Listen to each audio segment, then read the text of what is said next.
I just read an article. Article was about Muhammad Ali and some of the things that he did when he trained back in his boxing career. One of the things he said he did, or one of the things he said he didn't do, is that when he did his sit-ups, he said he didn't count them until he reached a certain point in his workout. So he would be doing 100, 200, 300 plus sit-ups before he would even start counting them. And then one day a reporter sat down with him and said and did an interview with him and said, "Look, Ali, why is it that you don't count your sit-ups initially? Why do you wait till after you do hundreds of sit-ups before you even start to count?" And then Ali responded and said, "Look, I don't count my sit-ups until I reach a certain point.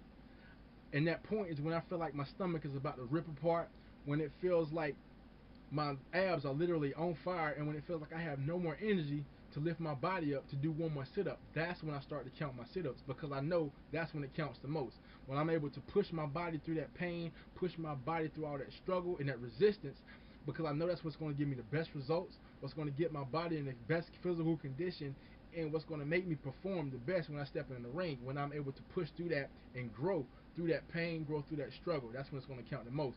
And then I looked at this, I thought about it, and said this pretty much relates to anything that you go through in life, anything that a person goes through life, and that includes business, relationships, and any kind of goals or aspirations you're trying to reach. Because anything you do, anything big that you're trying to accomplish, I guarantee you, 9 times out of 10, you're gonna be faced with pain. You're gonna be faced with struggle, adversity. You're gonna get knocked off course, knocked off track, and faced with problems. And a lot of people think, and a lot of people feel like once they're faced with a problem, that problem is what's going to dictate their future. But that's completely wrong, because it's not what happens to you that determines your future. It's what you do about what happens that determines your future. So, and this is something that you should look at. You should embrace pain. You should embrace your problems. You should embrace your struggle, because that's what's going to build you as a person. That's what's going to build your character. That's what's going to build your discipline, and that's what's going to make you into the person that's needed to accomplish those goals, to accomplish those aspirations. Because if you don't go through that pain, if you don't go through that struggle, you'll never be the person that you need to be. And if you decide to quit in that time, because you only got two choices when you're faced with a problem, when you're faced with adversity. You can either quit, or you can either keep going. If you quit, you know what the answer is. You're not gonna accomplish the goal you set out to get. But if you keep going, 9 times out of 10, you keep doing something, persistence pays off. You're gonna be successful at it, because on the other side of pain, on the other side of that struggle is progress and success. So you either progress, become a better person through that pain, through that adversity, or you succeed at whatever you're trying to get at. So it's a win-win situation. So that was an amazing article.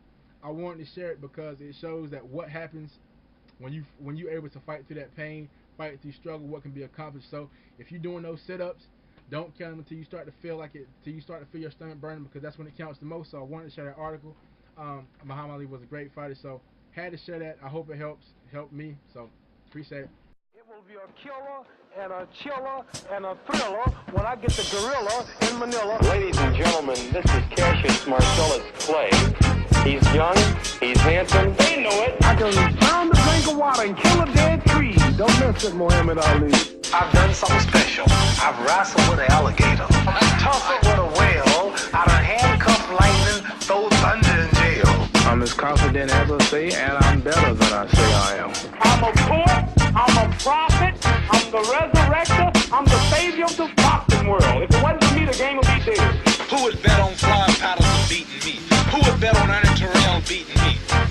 I told you I was floating like a butterfly and stinging like a bee. I'm gonna float like a butterfly and sting like a bee. His hands can't hit what